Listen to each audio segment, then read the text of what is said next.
నమస్తే, welcome to Telugu one cinema. This is Divyasri. Social media ద్వారా తెలంగాణ జానపద గీతాల యొక్క గొప్పతనాన్ని ప్రపంచానికి పరిచయం చేస్తూ ఫోక్ సింగర్గా మంచి గుర్తింపు తెచ్చుకున్న గాయని శృతి. పేరడీ సాంగ్స్ పాడడంలో కూడా పాపులర్ అయిన శృతి ఎంతోమంది అభిమానుల్ని కూడా సంపాదించుకుంది.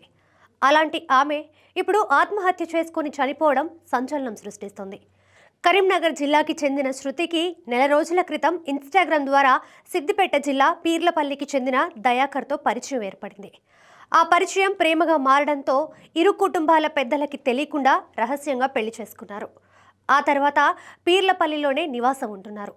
మరి ఏం జరిగిందో తెలియదు, కానీ పెళ్లైన 20 రోజులకే తన ఇంట్లోనే శృతి ఉరివేసుకొని విగత జీవిగా కనిపించింది.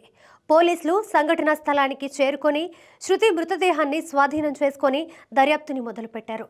ఇక ఈ సంఘటన తర్వాత డ్రైవర్గా పనిచేస్తున్న భర్త దయాకర్ పరారీలో ఉన్నట్టుగా తెలుస్తోంది. ఇక శృతి మృతి పట్ల ఆమె తల్లిదండ్రులు మాట్లాడుతూ, మా అమ్మాయిని అత్తారింటి వారే వరకట్న వేధింపులతో చంపి ఆత్మహత్యగా చిత్రీకరిస్తున్నారని ఆరోపిస్తున్నారు. శృతి సోదరితో పాటు ఆమె సన్నిహితులు కూడా శృతి ఆత్మహత్య చేసుకునేంత పిరికిది కాదని, శృతి మరణానికి కారణమైన వాళ్ళని శిక్షించాలని కోరుతున్నారు.